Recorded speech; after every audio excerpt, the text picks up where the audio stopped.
second time. Jeez.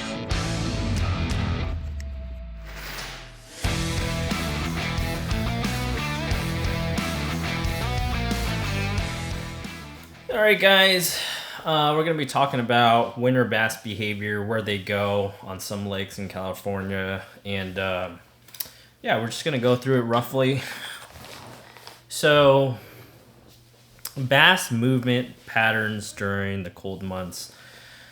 Through my experience for this trip, I found that bass tends to move back into the river channels, especially on these sunny days, no overcast, and very little wind. I believe those fish hunker down and would like to be in a more comfort zone, especially when,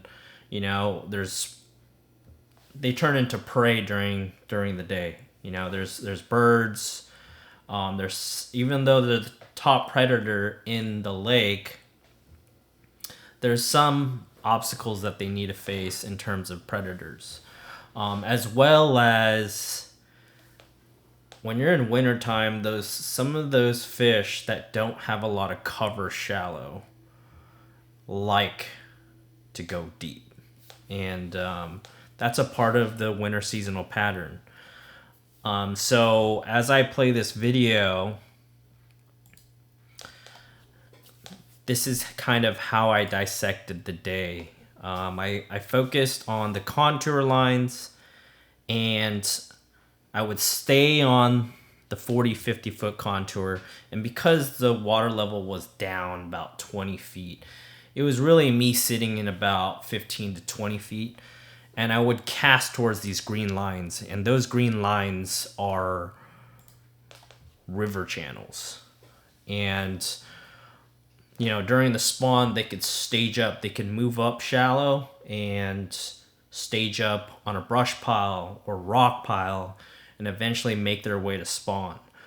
And what I've noticed throughout the years is bass do not go too far away from spawning areas. They like that deep water access.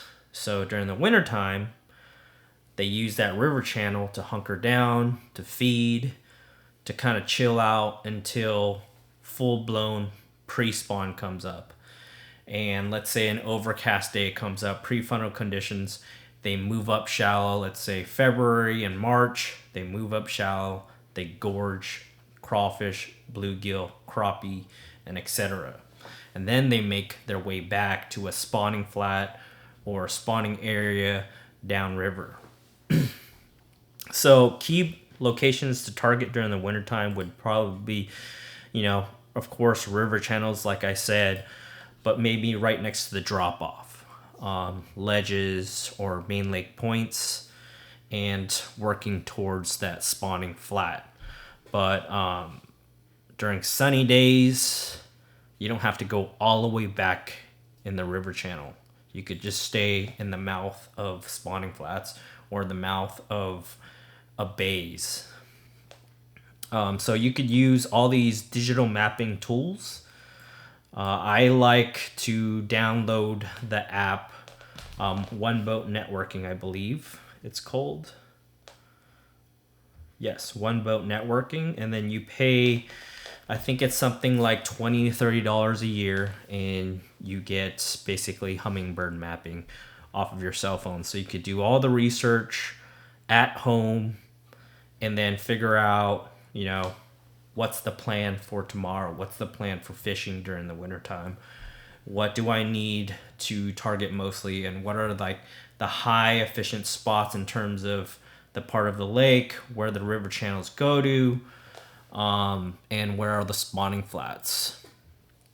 So today's trip, the primary structures and what to look for is, of course, where are the bays, where are the spawning flats, and where can I work out from those spawning flats.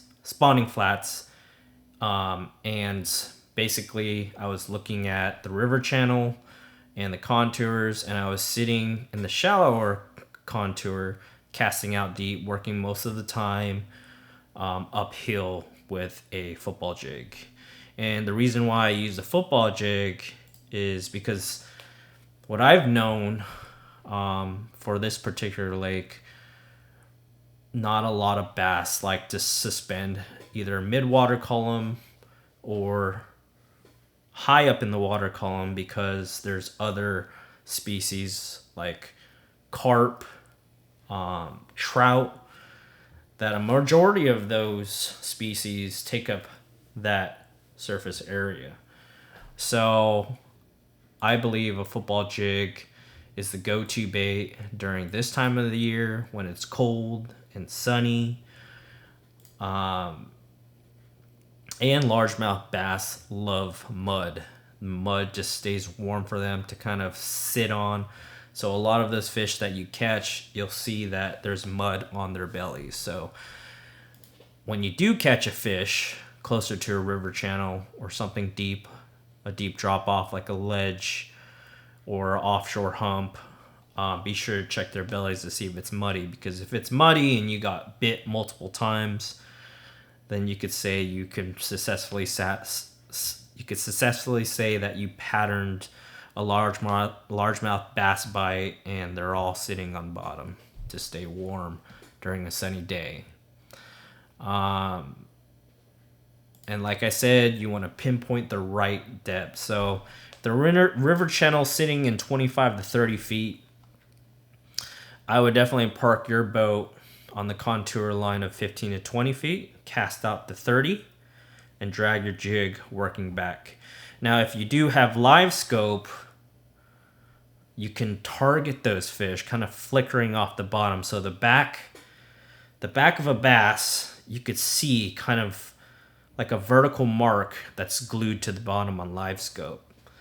And what I've noticed is that when I found those backs that are glowing off the bottom, and I could see 1, 2, 3, or 4 stacked horizontally, then I had a better chance at getting one of those fish to bite. Because naturally, if you get a group of largemouth bass, they'll feel more antsy, they'll feel more enticed to bite when there's competition around. Now, when I was presenting, now let's go into the actual fish catches right here. So this is me. I usually have my live scope out from 80 to 130 feet, depending what live scope unit. You could see baits a lot better. I'm using the LVS 34, and I could probably, it's safe to say that I could see a splash 130 feet away with my bait, and I can line up these casts a lot easier when I do see grouped up fish horizontally near the river channel. So obviously this is a deep zone, so I allowed my jig to fall all the way down. This fish particularly bit with the accuracy of my cast because I landed right in front of his face. But the thing was, with this catch, not so big at all, this bass was actually glued to the bottom so much, and it was so small that I didn't even see the fish until my jig was close to the bottom and I saw the fish rise up and check it out. And that's another thing, is when you have decent water clarity, those bass could shoot up 5, 10, 15 feet off the bottom and hit your bait. This particular fish that I'm showing you right now was outside a spawning flat, about, I gotta say, maybe 50 yards, and it was on that river channel right off that drop off, that ledge. And so he bit. This perhaps was the second biggest fish I caught all day. Same thing again, just dragging a football jig. Saw a few marks on bottom, so I only saw a little speck glued to the bottom that was bright enough. I saw 2 or 3, and I decided to cast out there and just drag a jig pretty much. This ended up being about 3 pounds. 3-pounder.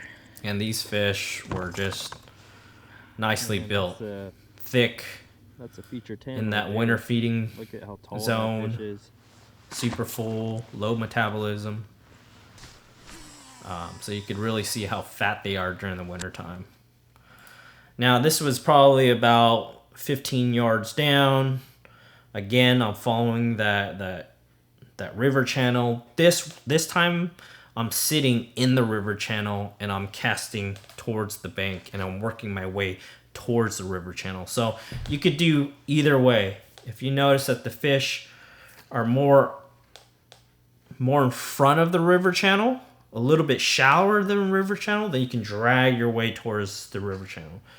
If you notice that they're sitting in the river channel, you might want to park closer to the bank and cast out towards the river channel. So right here, there was a grouper fish, and I didn't necessarily see them on my live scope, but when you're getting bit, like boom, they drop it, and then you let it hit the bottom again, boom, they hit it again. Usually what that means is that you're targeting the right spot. There's probably going to be 4, 5, 6, 7, 15 bass down there, all competing for your jig. Nice solid fish again. That's a nice one too. Like I said, I was sitting in the river channel and I was dragging it back to the river channel. And this is right outside a spawning area, a mouth of a bay. First one that really yanked. And this time I'm parked closer to the bank and I'm casting out. And there was a nice brush pile that these bass use as staging areas before spawn, and this bass right here hit it right on the fault. So like I said, these bass, when you get good water clarity, hang on, because they can bite and they're looking up right when it splashes. They're very aware of their surroundings. They're gonna come up and they're gonna eat your bait. So yeah, this was on the fall. This is probably like 3rd, 4th best fish of the day. Like I said, I was parked up a little bit more shallow, further away from the river channel, and I was casting towards that brush pile that was staged up right off the river channel. All the way out there. And I successfully caught another one doing this for this next fish. And for this technique, you have to be very patient. You know, you're not going to get 30 to 40 bites a day just because it's a slower process. You're actually allowing that bait to sink down anywhere from 20 to 30, 40 feet before you're even getting bit. And to be more efficient on the water, what I like to do is let that bait sink, drag it maybe 10 feet, 15 feet in terms of length of that river channel. If I don't get bit in the first 15 feet, I'm reeling that sucker up and I'm finding a new spot to cast in, because there's lots of fish down there, and in order to fish efficiently with the jig, is you got to keep on moving. So take one cast at the spot. If they're not there, they're not going to bite, you know, and so you just need to reel up and go to the next part of the river channel. This particular spot, there was like a brush pile / like rope right next to the buoy, and this fish acted very interesting. I think this fish was in an eating mode because I was dragging my bait below the brush pile and the rope, and I didn't get a lot of followers. So I reeled it up a little bit, and I was shaking it, almost kind of like mid-strolling a football jig. And then I see a fish come out of the brush pile on that rope. I see it come out of it, swim down, and check out that jig beneath the fish. So what I did was I dropped it initially after that fish checked out my bait, I dropped it. Then I saw the fish go to the bottom to check out the bait. Then I gave it a couple more hops, and I think that fish was on my lure for a long time. Finally decided to commit, and ended up being one of the bigger fish out of my limit for today. And what that tells you, what that gave me a clue on is stay outside of the bays, because those fish are on main lake. You know, I take that back. Some of the fish that I caught were more inside the bays, but those bigger fish that I caught were just on the outside of the bays. So that kind of gave me a clue. Stay outside bays, stay outside of spawning flats, and just target deep water, river channels, and creek channels, and just, you know, work a football jig efficiently. Don't work it too fast. Maybe giving it a couple hops, letting it sit, let the fish examine the bait, and then maybe, you know, what I like to do is jerk, jerk, jerk. When it hits the bottom, jerk, jerk, jerk. Pause maybe 2 or 3 seconds, then jerk, jerk, jerk. Pause maybe 2 or 3 seconds. Jerk, jerk, jerk. Maybe pause 2 or 3 seconds. And if you don't get bit on the first, you know, set of jerks, then just reel it back up. And then start motoring out. Figure out if they're a part of Stefan, a different stretch. come over here. Or a brush pile that they can use as a staging area during the wintertime. Here I am. I'm talking to Stefan, which had an incredible day at Eastman. I believe it was a year or two back, where he stuck so many fish in the double digit area, double digit zone. And yeah, this is a good time to break. This is a video of my buddy AJ Ramirez, and this video, as you know, is sponsored by Firelit Studios. I thought I'd break for a nice little highlight of AJ Ramirez, well-known Northern California angler. Actually, you know, resides in Monterey, but I do photo and video, so if you guys are interested, check out my website.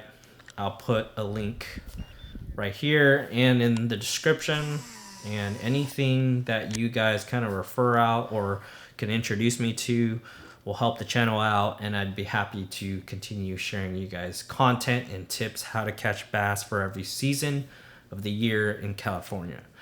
But let's get back to it. So what I'm fishing right here are some island tops and a saddle right outside some bays. So there's 2 bays that are split between this island, and I'm fishing right at that saddle between the 2 bays and casting out into a ditch and working my jig back towards the saddle, the center of the saddle. And this has to be like 3rd or 4th biggest fish. Good fish. 15. And so if you saw the map, there was 2 bays split by that saddle. This is the left side now. And because the water was drawn so far, my boat was parked in 16 to 20 feet, and I was casting out always towards the river channel in 25 feet of water. And every so often, working down that contour line of 16 to 20 feet, I'd point my live scope transducer out towards the river channel, and when I found groups of fish hugged on bottom, and you got to pay attention very closely because you can miss them. They're not going to be super pronounced on live scope. There's just going to be a little flicker, maybe one here, one here, one here, and they're not going to be stacked close to each other. They're going to be like one's right here, 5 feet away. There's going to be one right here. Another 10 feet away. There's going to be one right here, And once you see kind of 3 lined up that are glued to the bottom, take a caster, because competition is key with these largemouth bass. Nice two. When you put a football jig, you know, when you mid-stroll and you're keeping that bait on top of their heads, the more competition, the more odds in your favor to get bit with these largemouth bass. Now I'm just kind of putting these bloopers in here for you guys to enjoy. Look at this bird's nest. No one's a freaking pro, you know. I mean, everybody bird's nest once in a while, you know. My biggest tip for this one is hold on to your reel when you're jig fishing. You don't gotta squeeze on it too tight, but don't be too relaxed like me. I almost lost my jig rod a few times. But yeah, this was you know, this fish actually played a different role. Another solid It fish. moved up shallow because when the sun was dipping low, it had decided to move up shallow and feed and gorge, because these predators become a lot more... These fish become a lot more comfortable during these low late hours. So that's another thing during the wintertime, is when you can wake up early and get out in the water, get out there as early as possible when there's low light, because when that sun angle is low, those fish know that it's a vulnerable time for their prey, and it's usually in their advantage to go shallow and gorge on bait. It just becomes so much more comfortable. There are so many times where I've seen bass pull from deep to 1 foot of water to a half foot of water because they were so comfortable going shallow during the low light time. So those are my biggest tips. If you like what you've heard, you've seen, subscribe, like the video. It helps the channel. And go check out my photo and video production website. If you do have an introduction to make, that will help this channel out. Thanks for stopping by.